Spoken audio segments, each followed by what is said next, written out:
Do you know what time it is? It's supernatural story time. And if you're easily scared, and even if you're not, there's only one thing left to do. Just turn off the lights, because these are stories that you listen to only in the dark. As night falls, I feel like I probably shouldn't have opened that email, but I also feel like I really didn't have any choice in the matter. I'm sorry. That's not the way to begin. I'll try again. I want to get this right. Something very strange and unsettling is happening to me. I got an email this morning from an address that I haven't used since I was in high school. I remember getting locked out because of some alleged hacking nonsense. I just made a new account somewhere else and forgot about it. But this morning, I found an email from that old locked out address in my inbox. I'll bet every single one of you is probably thinking, don't open the obvious virus, you idiot. But okay.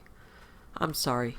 I can't be more clear about this, but the subject line of the email used a name for me that no one should know. I know that sounds vague and cryptic, and I'm sorry about that honestly, but even anonymously, I'm too nervous to clarify what that means. It's just a name that I use for myself sometimes that no one else should know. So you can imagine how I felt when I signed an email from my own email address. But let me tell you, that feeling is nothing compared to how bewildered and uncomfortable I felt once I read it. This is what the email said. I am so sorry for what is going to happen to you. There's no point in trying to contact me. I'm not here. All of this has been arranged in advance. Read the entries that are sent to you and your situation will begin to make sense. More and better knowledge can be found through collaboration and teamwork than through solitary pursuits. Seek understanding, cross-reference. You have much to learn, and I fear you have very little time to learn it. You cannot change what is already in motion. The choice was made for you a long time ago. I am so sorry. Lovely, right? Attached to the email was scanned images of pages from a notebook or diary of some sort. After reading through them, I decided the best and possible only place to cross-reference them would be on the internet, on different sites. You'll understand what I mean once you hear my story. We have to act, though, as everything is possibly real. Everything is possibly true. All I know is that I need to make sense of it somehow. Below is what I transcribed from the journal entries that were attached to that email. Entry number 1. The expedition begins. We left town at the ungodly hour of 6 a.m. Would have left earlier if the team's devilishly handsome record keeper hadn't been the tiniest bit late, so that we'd be on our way before the morning rush of commuters clogged the highway. Even though exhaustion, hadn't slept too excited, had left my eyes blurry and my head pounding, I couldn't help but feel enraptured by the sight of the deserted, desolate stretches of normally crowded freeway stretching out for what looked like forever into the dim but slowly brightening horizon. It felt like we were all alone in the world. I think I like mornings, especially early mornings. It just sucks to have to wake up so early for them. Miss Oak says this is going to be our last rest stop before we check into a motel for the night, and I won't have any privacy in a motel room to write, not without everyone trying to read over my shoulder, and we're not staying here long. I don't know if I'll have time to cover the whole day's journey before we leave. Then again, this is supposed to be a record, not my diary or anything like that. I still think. Entry number 2. I can't remember where I was going with the last sentence. I've been too distracted to write for the past few days, but again, this isn't supposed to be my diary, and we've really just been driving north anyways. I'm writing this from the last town we'll be stopping at before we head out into the real wilderness. Tomorrow morning, the old man from the lodge, his name is something like Coakley, Corky, Smoky, is going to take us across the lake, and that'll be the last we see of human civilization for days, possibly longer. I'm eager for us to get going, and not because I'm excited. There's something kind of off about this town. Or maybe just the people in it. I don't know if I could really explain it. I just feel like they've been looking at us funny ever since we arrived, or like they're staring at us when we're not looking at them. I'm certain that people have suddenly stopped conversations they've been having once or twice when I've walked into a room or a shop. We haven't told anyone what we were doing here. At least, I don't think we have. But maybe they figured it out somehow. I don't see how, but maybe that would explain the weird behavior. I have an inexplicable but persistent feeling that they don't like Miss Oakes very much. I don't know why. Entry number 3. Still writing from the same night. Miss Oakes finally got Owen to stop trying to snatch the book away from me, so I finally have some space to myself. I felt like this should be its own entry, especially since it's so personal. I'm not supposed to be writing stuff like this in here, but I'm hoping to do it anyway because I want to feel like a real writer, not just the guy with a journal. I want to tell this like a story, like an adventure, because that's what it feels like. That's the way it ought to be told.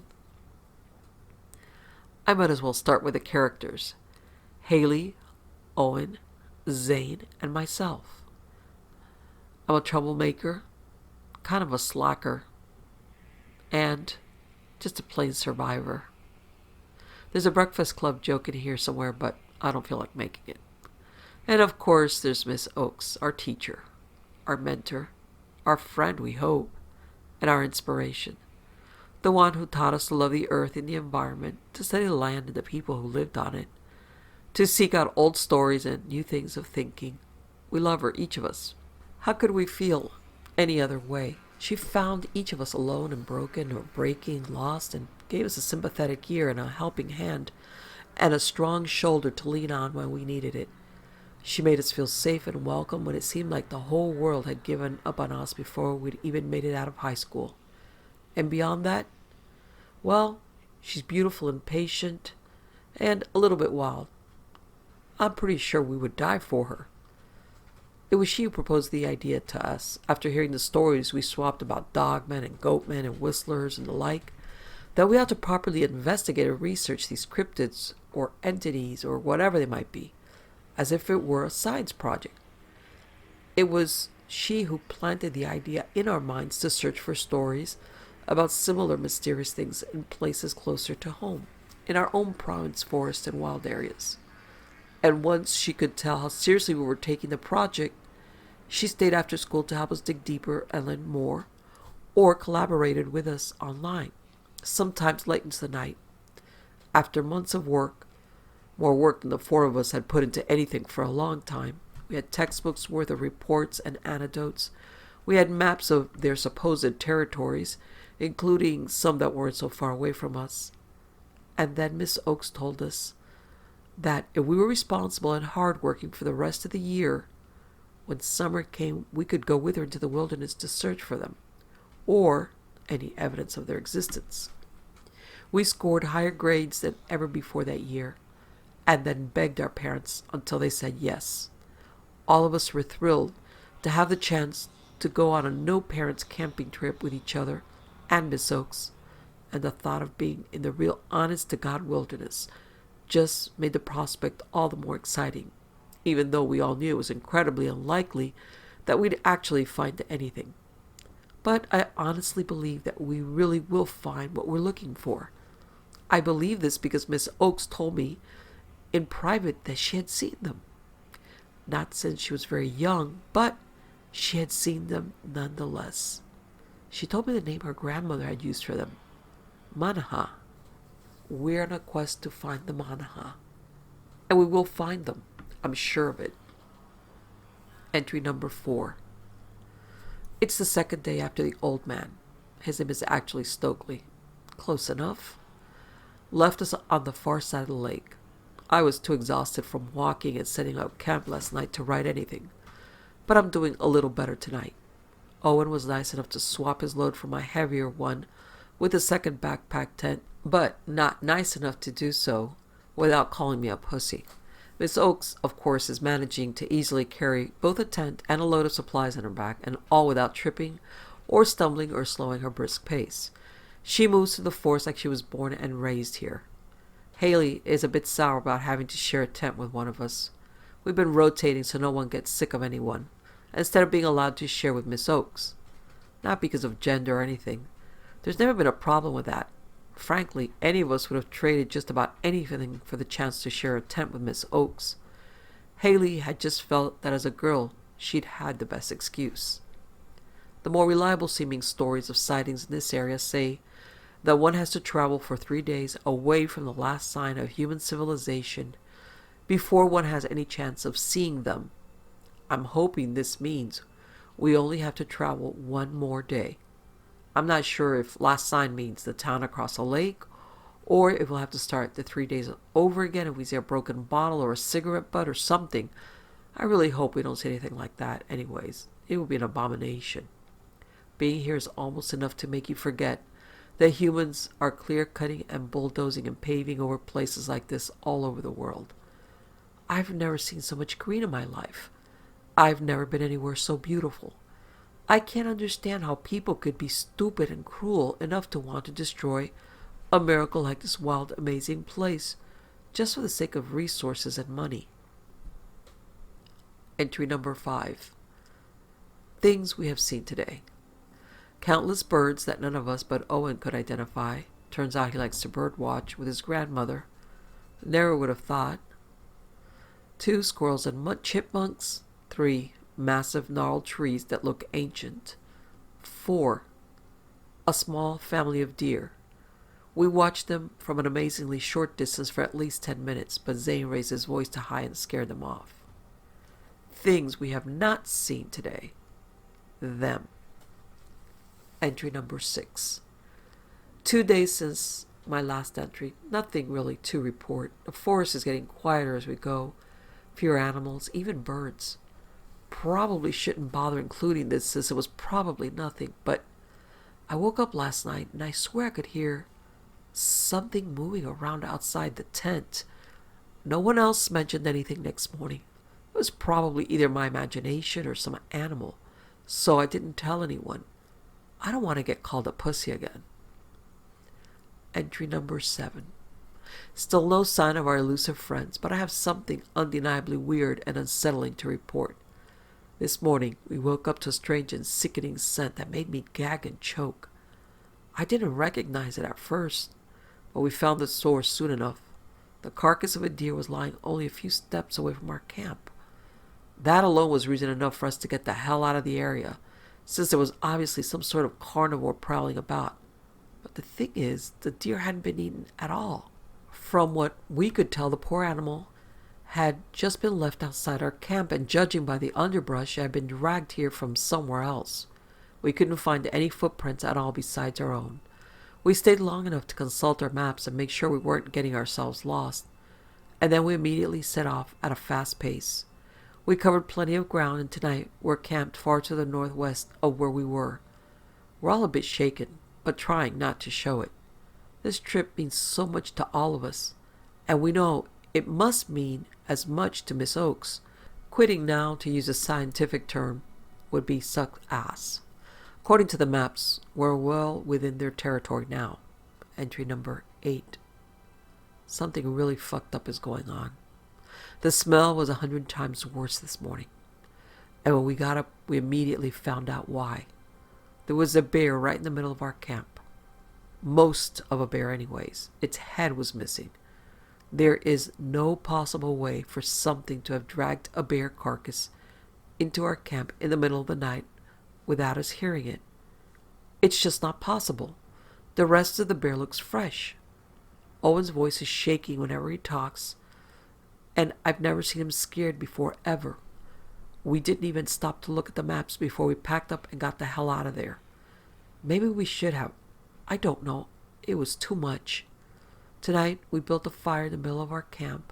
Miss Oakes says she'll stay up all night and keep it going, keep watch for anything. She swears she can protect us, says that we're her responsibility. I know she's trying to be strong for us, but I can tell she's not showing what she's really feeling. I do believe that she can protect us, but who's protecting her? I don't know if I'm going to sleep tonight. Entry number 9.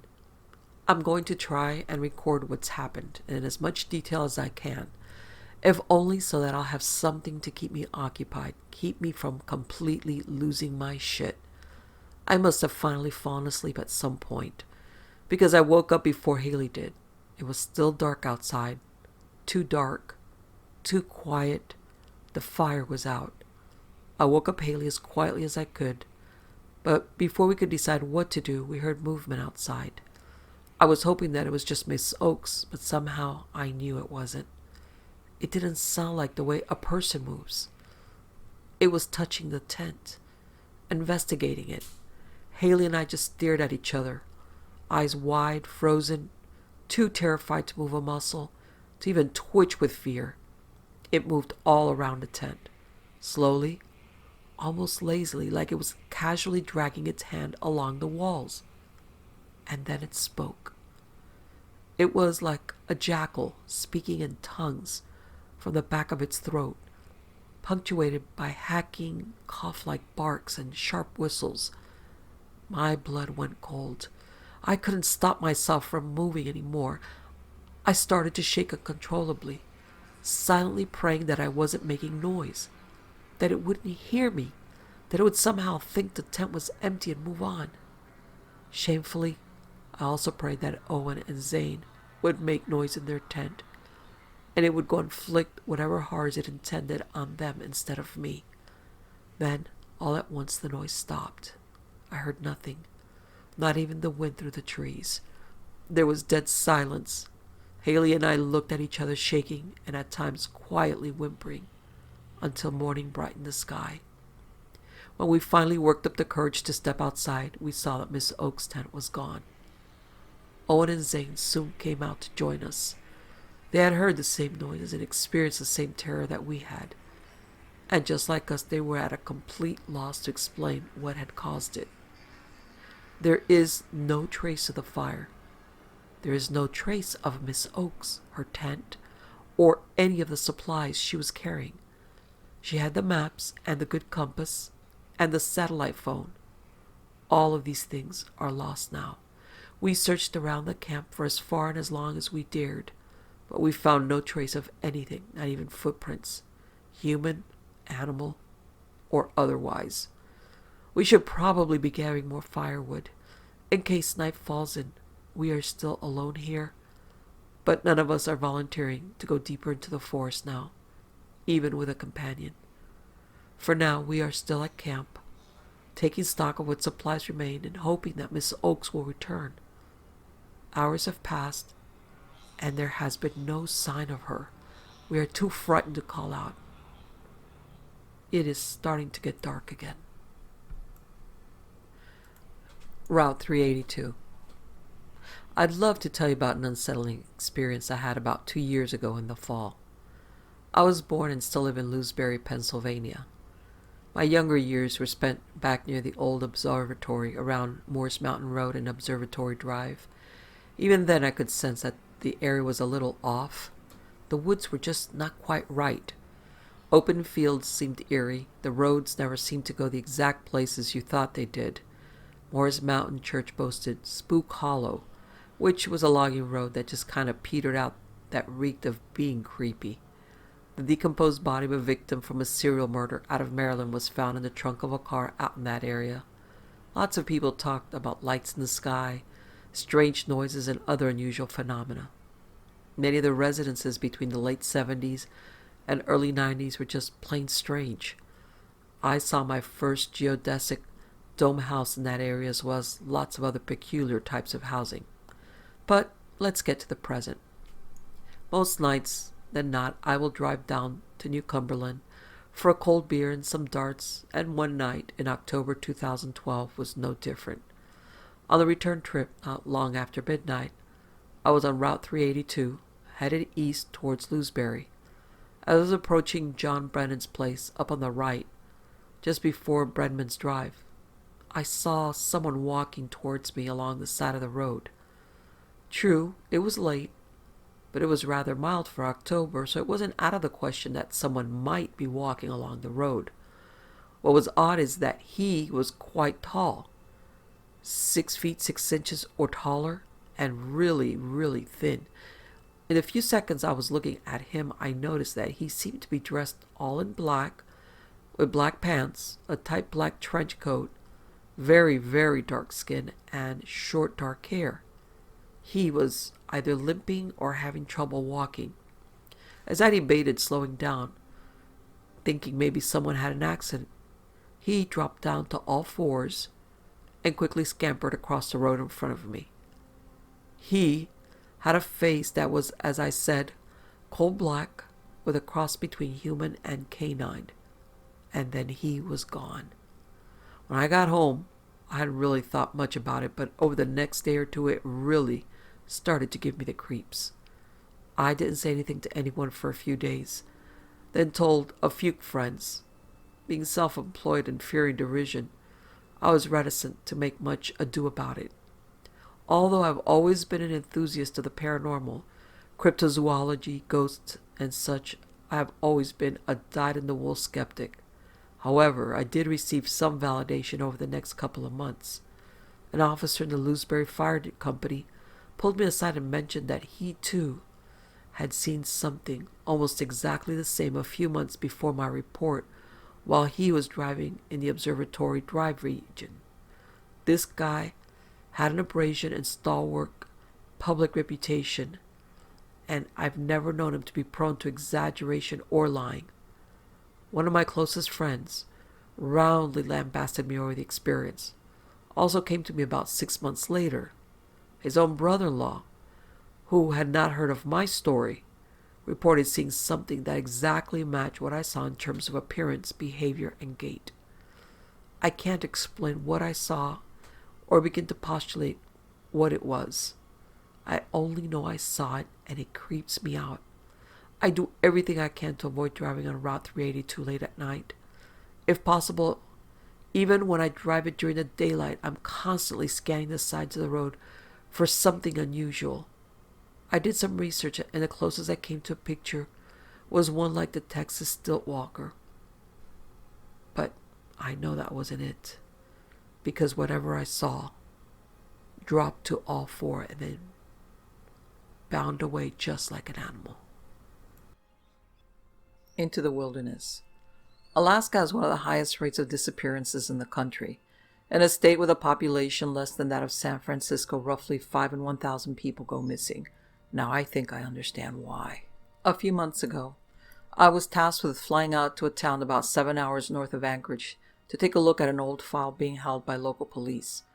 At this point in my career, I was still primarily working on backroom type of stuff for our planning teams, gathering and analyzing data and writing assessment reports.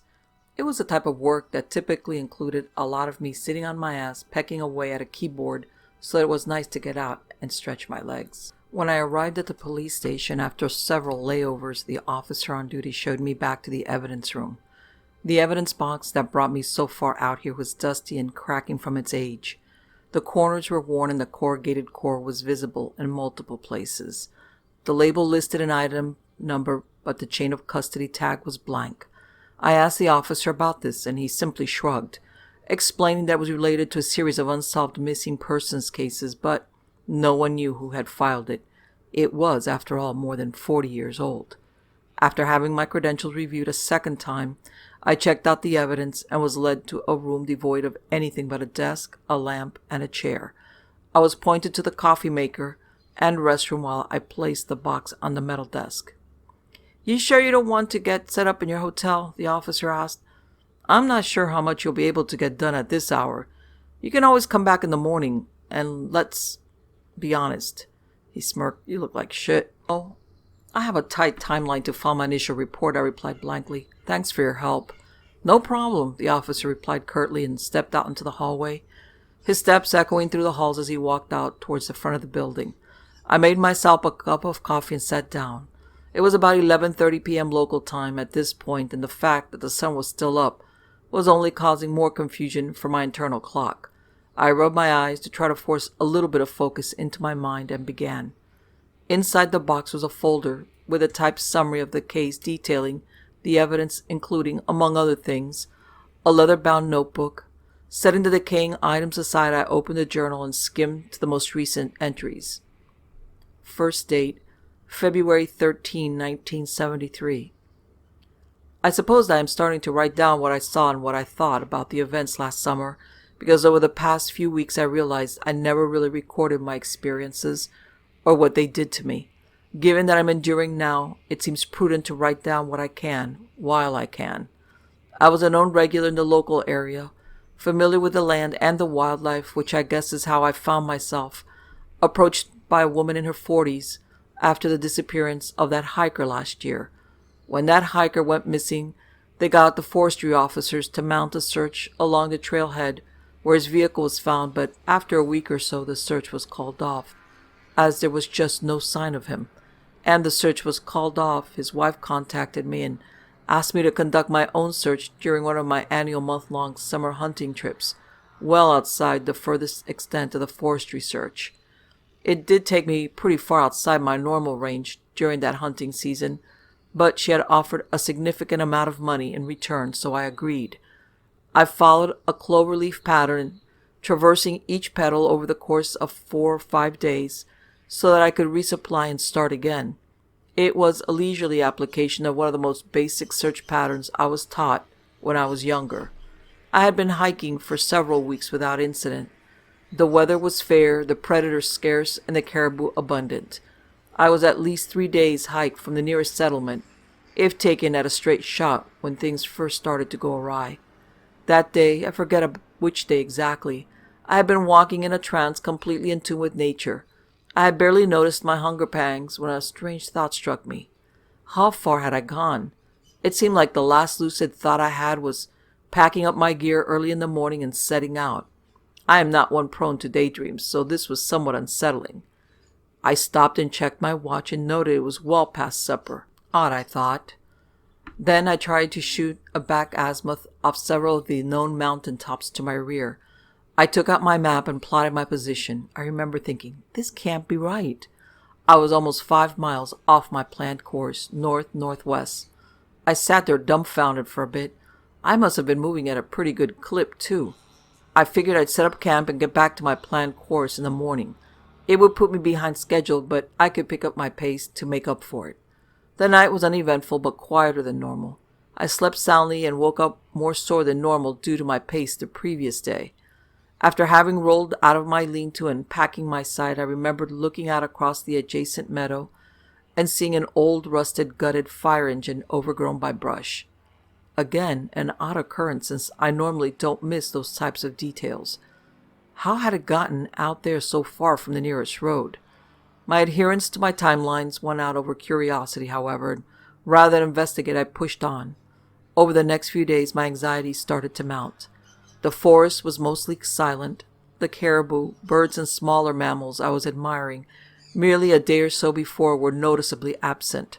Worse, I kept drifting further north. It started out with minor course corrections where I would always be able to find my bearing. I spent more and more time in what I can only describe as a trance that would overcome me as unexpectedly as sleep itself. This became worse and worse until one day I came out of my trance unaware of where I was, what time it was, or when the last time I had bedded down was. My sense of time was shot, helped in no small part by the length of the summer days. When I settled down and took stock of my situation, I could not recall details that would inform me on my situation. I decided to do an inventory on my water and food and prepare for the worst. What I found was that it must have been about 2 days of lost time, based on the amount of food I was missing. I will not present a sense of false bravery. Not now. I was scared. I had been so uncharacteristically careless that I could no longer trust my own ability to navigate the wild, which I had spent so much of my adult life immersed in. I had no idea if I were in the midst of a medical emergency or something more abstract. I couldn't plot my position at the time as I was in a well-forested draw, with little visibility to the mountains in the area, but knew I couldn't be more than 50 miles off course, considering my normal pace. Unfortunately, the only direction that seemed to offer a higher vantage point for me to get my bearings was due north. I checked my watch and realized how late it was. As if on cue, my body's exhaustion made itself known, and I felt as if I couldn't go any further, so I bedded down and waited for daybreak. That night's sleep was fitful. I had strange dreams of being in the forest, compelled to walk towards someone beckoning me, someone just off camera. I felt like I was watching a movie of myself, walking endlessly in search of the missing man. I, to be quite honest, had thought little about in the preceding week. Then I was awoken by a sound and the stench of rot. The sound was the slow, gritty sound of nails on the canvas of my shelter. It was dark out and I was frozen in place as the dragging sound made its way from one end of my shelter to the other, and just stopped. I waited there for what felt like hours but heard nothing. My rifle, a bolt-action E73, chambered in .30-06 for the caribou, was thankfully easily accessible. I shone my flashlight and rolled out from my shelter, pointing both the weapon and flashlight, held awkwardly together as it happens, in the direction where I thought this person was. I saw nothing. I didn't sleep the rest of the night, obviously, and when day came, I continued on. When I finally reached a high point on an adjoining spur, I scanned the surrounding land to try and orient my map to my surroundings, but had no luck. None of the local terrain features were familiar or had analogs on my map. Again, I sat cursing myself for losing my focus and drifting carelessly so far. In the midst of my own self-loathing, the lizard part of my brain picked up on something out of place. A couple of 100 yards further north along the spur, I caught a faint glimpse of red and blue, both of which had no business in the wild. The campsite sat adjacent to a cave which was tucked away in an outcropping of rock on the spur. I approached what was left of the campsite with caution. There was a collapsed tent, the remains of a cook fire, and articles of clothing distributed seemingly at random around the campsite. There was a faint smell of rot that I couldn't pin down.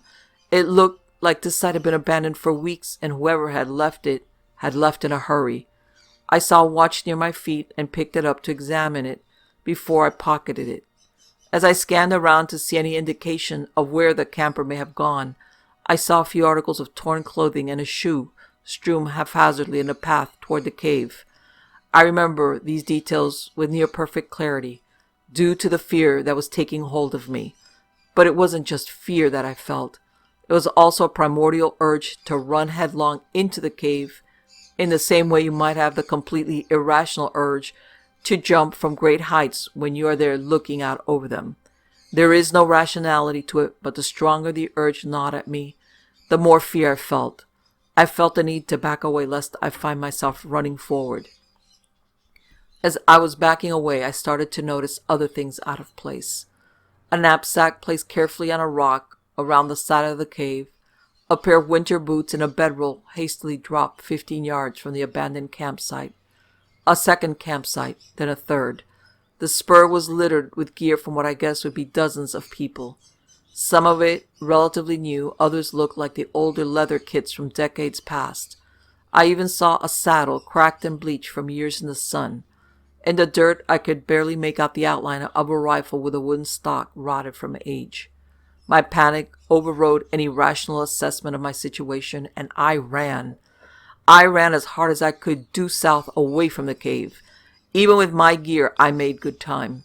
I was no longer concerned with conserving energy or lasting another few days out here without hitting my supply point.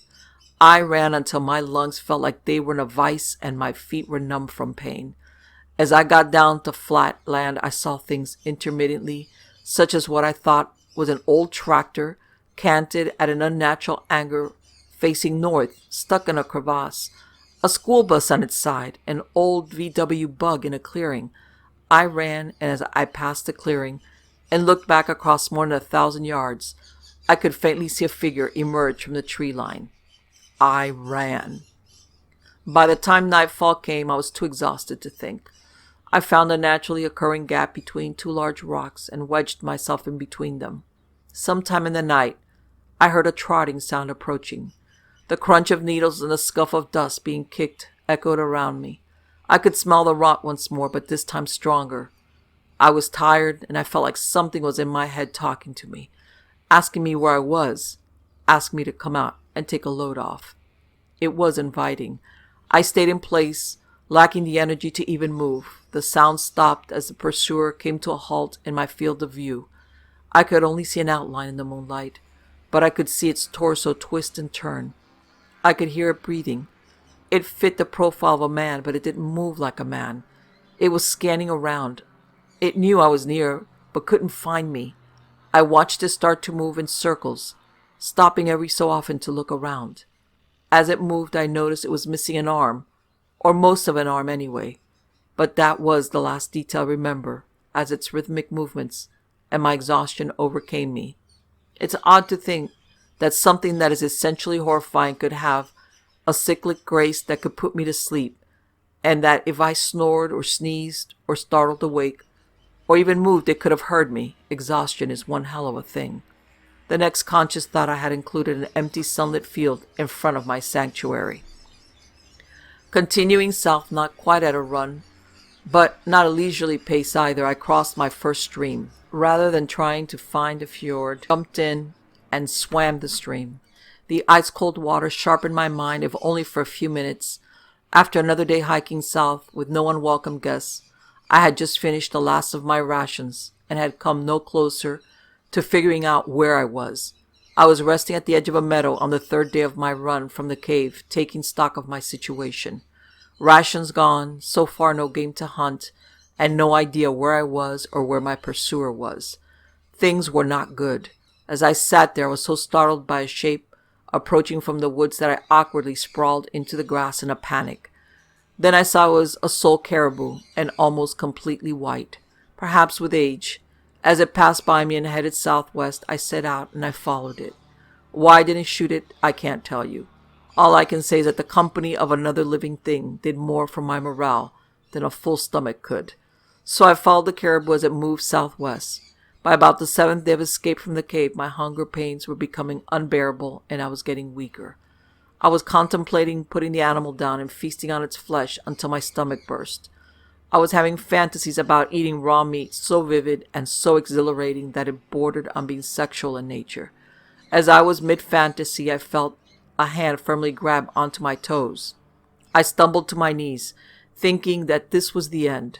Looking around for my attacker, I realized that we had come upon an improved dirt road, and what I believed to be a hand was nothing more than the drainage culvert my boot had dug into as I shuffled across the forest floor. It was probably another few days before I came to a paved road, though to be fair, by this point I was moving much more slowly. I had dropped most of my gear except for the essentials as my strength ebbed. I was brought into the county medical center for evaluation and got a visit from one of the rangers and the sheriff. I told them what I saw, approximate distances and timelines, but they looked at me as if I were crazy. Then I pulled out the watch I remembered taking from the campsite and gave it to the sheriff, who then in turn blanched. As it turned out, it had belonged to the missing hiker. I tried to help them backtrack my journey, but due to the exhaustion on the way out and lost time on the way in, it was next to impossible. I slept well my first few nights back. However, I'd felt a voice or urge calling me back, out there, beckoning me to step to the edge of a precipice and jump. It's that voice that has compelled me to write down my experience. I'm not sure if I can run away again. February 20th, 1973. I've been pretty well occupied with covering as much ground as possible and have not had a chance to follow up on my last entry. I have felt compelled to retrace my steps and find out where I had gone.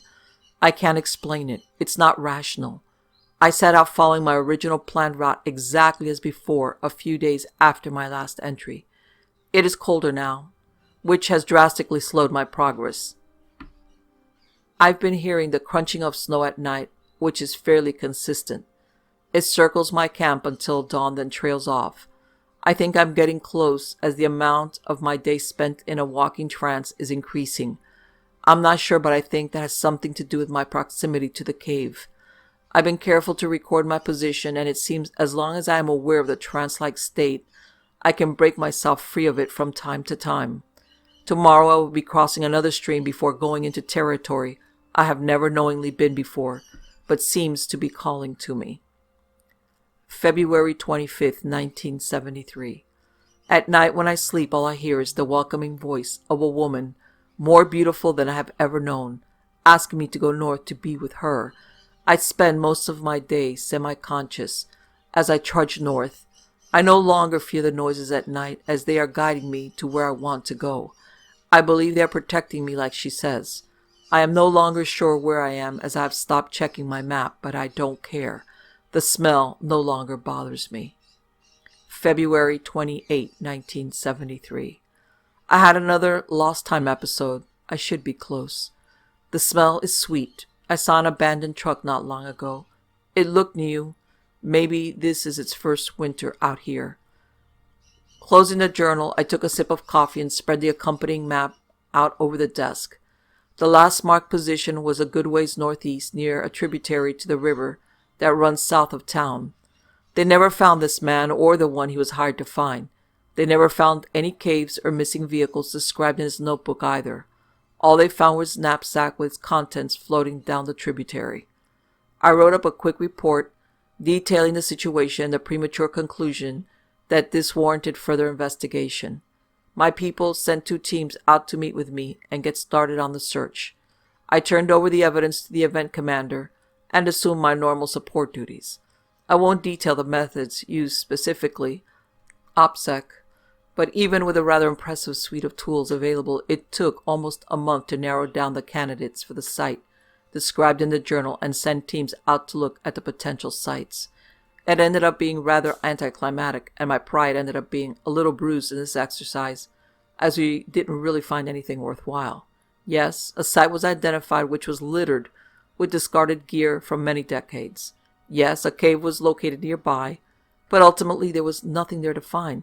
There were no human remains, there were no cryptids, and there were no squatters, hermit serial killers, or kleptomaniacal teenagers.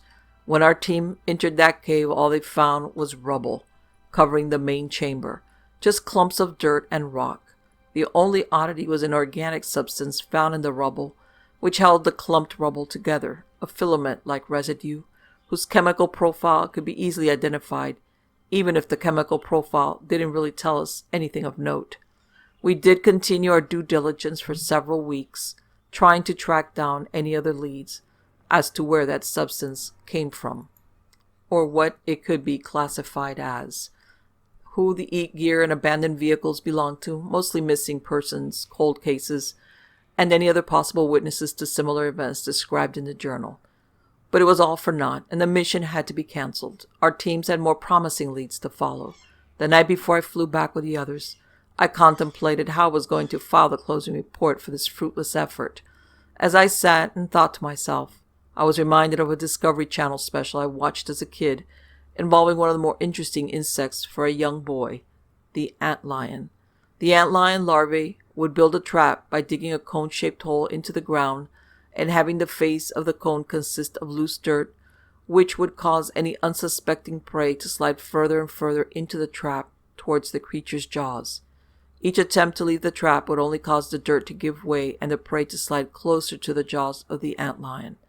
In cases where the prey stands a chance of escape, the antlion would more actively coax or force prey further down into the trap by throwing dirt at it, thus causing the walls of the trap more readily collapse. Then, as the larval cycle ends, the creature builds a cocoon of sand and silk before emerging as an adult and leaving to seek a mate. There are some parallels here, at least in an abstract sense. Whatever happened to these people, they felt drawn, not purely of their own volition, to a remote area. The closer they got to the area, the more quickly and totally succumbed to the draw of its losing both their presence of mind and their facilities of judgment, either through panic or the indescribable draw it had on them. In the only instance we know of someone actually escaping, it seemed there was an active and conscious act by this thing to use a tool to bring that person back. Not unlike the antlion, it is comforting to know that the tool was not perfect and that someone was capable of escaping despite their last-ditch effort to bring them back. It is, however, quite disturbing what the tool was. From the descriptions we have so far, it used a man to try and bring another man back to it. It would also not be entirely far-fetched to suggest that perhaps that tool, what was once a man, may not have been alive in the way we think of things. The extent of psychological and physiological exploitation these events suggest is worrying, It suggests the exploitation of our most primal counterintuitive urges, exemplified by the urge to jump from great heights to our own destruction, or in his case, to run headlong into the wilderness in the clutch of the Alaskan unknown. And it is still out there.